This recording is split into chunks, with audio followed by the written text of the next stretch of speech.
की भी देखने को मिल गई थी, थोड़ा बहुत रिकवर अभी कर रहा है, बात करेंगे वीडियो में यहाँ पर। क्योंकि देखा जाए तो पिछले एक महीने में शानदार तेज़ी भी थी और ये 100 रुपये से भी नीचे था, बेहतरीन रफ्तार आई थी, 115 पे गया था, लेकिन पिछले 2 दिनों से गिरावट यहाँ पर देखने को मिल रही है। गिरावट है यहाँ पर पिछले 2 ट्रेडिंग सेशन से। देखो पिछले कुछ टाइम में सरकारी कंपनियों ने काफ़ी अच्छा पैसा बना कर दिया और पिछले 2 ट्रेडिंग सेशन से अब उन्हीं सरकारी कंपनियों में करेक्शन भी हमें देखने को मिल रहा है। और बात करेंगे उन सब चीज़ों के बारे में, साथ ही इस कंपनी के बारे में भी कि लॉन्ग टर्म के लिहाज से भरोसा कर भी सकते हैं कि नहीं, सपोर्ट कहाँ पर है, रेजिस्टेंस कहाँ पर है। देखिए वीडियो को शुरू करूँ उससे पहले अगर आपने अभी तक चैनल को सब्सक्राइब नहीं किया है तो प्लीज़ अभी इसे सब्सक्राइब कर लीजिए, क्योंकि आगे भी बहुत सारे वीडियोस हैं जो आपको काफ़ी ज़्यादा हेल्प करेंगे। तो 109 रुपये का शेयर है, 7.5% की तेज़ी अभी भी पिछले एक महीने में देखने को मिली है। एक साल में तो भैया खूब पैसा बना कर दिया है, 140% का ग्रोथ है, शानदार तेज़ी आई थी।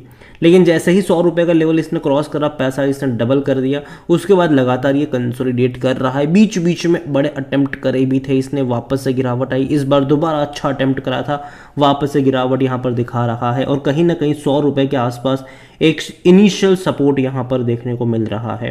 तो वही 100 रुपये का लेवल जो पहले रेजिस्टेंस के तौर पर काम कर रहा था, अब वो सपोर्ट के तौर पर यहाँ पर काम कर रहा है। पिछले 5 साल में अगर आप देखोगे तो भाई साहब बेहतरीन रफ्तार है और ऐसी तेज़ी आज से पहले कभी नहीं आई।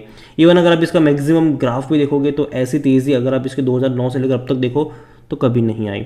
और सिर्फ ये इसी कंपनी का हाल नहीं है, सारी पावर कंपनियों का यही हाल है। चाहे आप टाटा पावर को उठा के देख लो, चाहे आप एसजेवीएन को उठा के देख लो, चाहे आप अदानी पावर को उठा के देख लो, ऐसी तेज़ी पिछले 2 सालों में जो तेज़ी आई है, ऐसी तेज़ी पावर कंपनियों में आज से पहले कभी नहीं थी। और उसका रीज़न भी ये था कि देखिए पिछले 2 सालों में पावर सेक्टर के ऊपर बहुत ज़्यादा फोकस हमें देखने को मिल रहा है और ये एक सबसे बड़ा रीज़न भी है।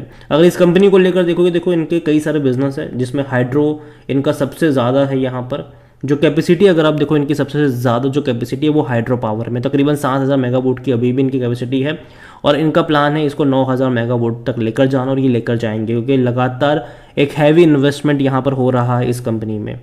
अगर सोलार में भी देखो तो सोलार और विंड में भी कंपनी लगातार बड़े बड़े प्रोजेक्ट अनाउंस कर चुकी है और बहुत जल्दी वो भी कमीशन हो ही जाएंगे। इसी साल अगर आप देखोगे तो 3 बड़े सोलार के प्रोजेक्ट इन्होंने अनाउंस करे हुए हैं और कमीशन भी हो जाएंगे। विंड का भी यहाँ पर देखो तो कंपनी लगातार अपनी कैपेसिटी वहाँ पर भी बढ़ाने की कोशिश कर रही है। इन शॉर्ट कंपनी अपनी पावर कैपेसिटी बढ़ा रही है और ये सिर्फ इसी कंपनी की बात नहीं है, सारी पावर कंपनियां ऐसा कर रही है। जो बड़ी कंपनी जिनके पास पैसा है वो सारी कंपनी ऐसा कर रही है, क्योंकि देखो डिमांड जो है ना पावर की, बिजली की, वो बढ़ने ही वाली है। आने वाले टाइम में वो कभी घटने वाली नहीं है, वो लगातार बढ़ेगी। धीरे धीरे हम अगर आप देखोगे तो हम पावर सेक्टर की तरफ, हम रिन्यूएबल की तरफ स्विच हो रहे हैं, इलेक्ट्रिफिकेशन की तरफ हम स्विच हो रहे हैं। जो हमारी डिपेंडेंसी अगर आप देखो तो अभी भी ट्रांसपोर्टेशन में पेट्रोल डीजल पे ज़्यादा रहती है और उसको हम इलेक्ट्रिक की तरफ जा रहे हैं। इलेक्ट्रिक व्हीकल्स डेफिनेटली आने वाले टाइम में आपको हर सड़कों पे देखने को मिलने वाले हैं और धीरे धीरे पब्लिक ट्रांसपोर्ट भी आपको इलेक्ट्रीफाइड होता हुआ नज़र आने वाला है। और ऐसे में उन सबको चलाने के लिए भैया बिजली चाहिए और डिमांड डेफिनेटली बढ़ेगी और सारी कंपनियां इस चीज़ को जानती भी है और वो अपनी कैपेसिटी को लगातार बढ़ा भी रहे हैं।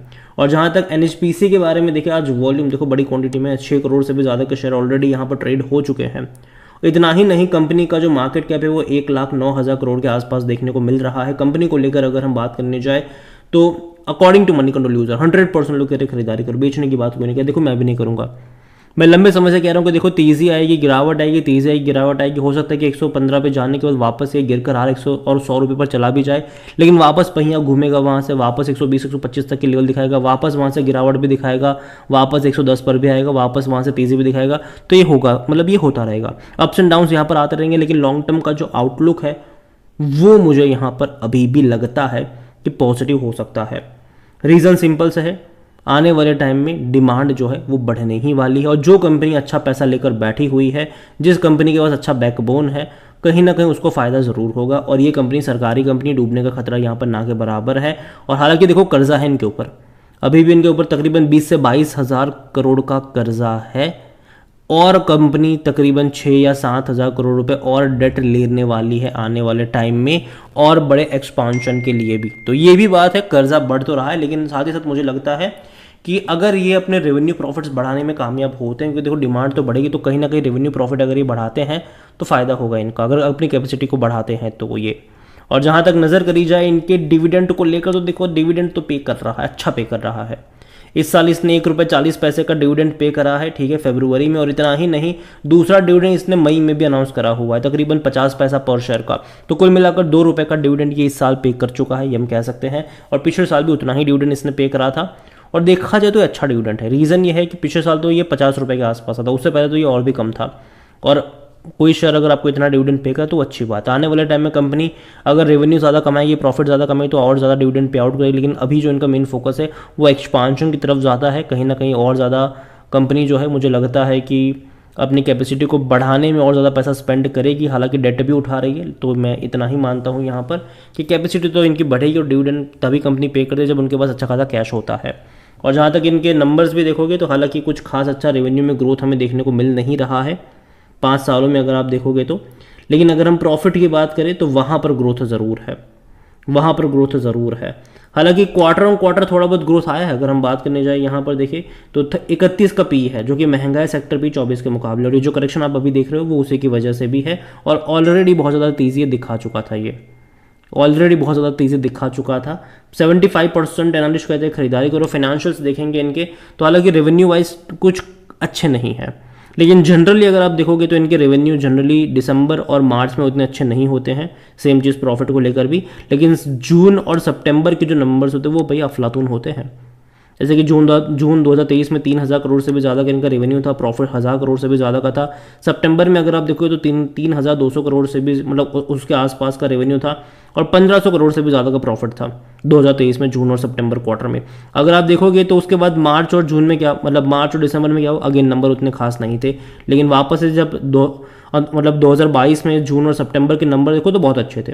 तो कहीं ना कहीं अभी जो नेक्स्ट 2 क्वार्टर के नंबर है, देखो मैं एक्सपेक्टेशन कर रहा हूँ कि वापस से वैसे ही होंगे। तकरीबन 3,000 करोड़ से भी ज़्यादा का इनका रेवेन्यू आ सकता है और 1,000 करोड़ से भी ज़्यादा इनका प्रॉफिट आ सकता है। और अगर वाकई में ऐसा देखने को मिला तो अच्छी चीज़ है।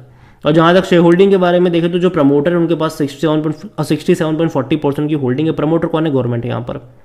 इंस्टीट्यूशंस अगर आप देखोगे तो 4.36% होल्डिंग म्यूचुअल फंड के पास है, जो पहले 6.02% थी। तो कहीं ना कहीं बिकवाली करी है म्यूचुअल फंड ने। डोमेस्टिक ने 5.29% से अपनी होल्डिंग को बढ़ाकर 5.92 पर लेकर आए, खरीदारी करी है।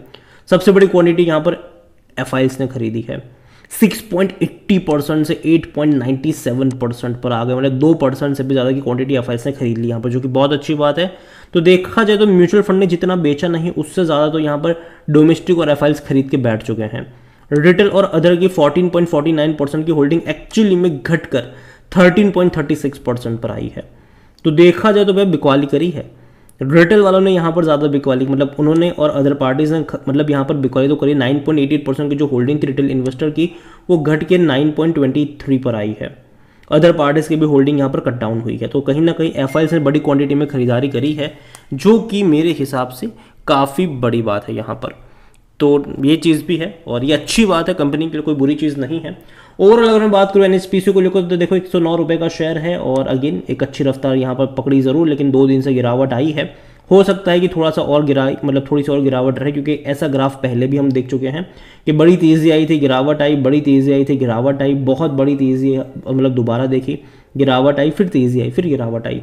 लेकिन यहाँ पर मुझे लगता है कि 100 रुपये का जो लेवल है वो सपोर्ट के तौर पर यहाँ पर काम करना चाहिए। अगेन ये मेरा पर्सनल ओपिनियन है, कोई भी इन्वेस्टमेंट एडवाइस नहीं है। ये वीडियो को यहीं पे एंड करता हूँ। पसंद आया हो तो लाइक करो, शेयर करो, चैनल अगर पहली बार है तो प्लीज़ सब्सक्राइब करें। और एनएचपीसी के बारे में आप क्या सोचते हैं वो भी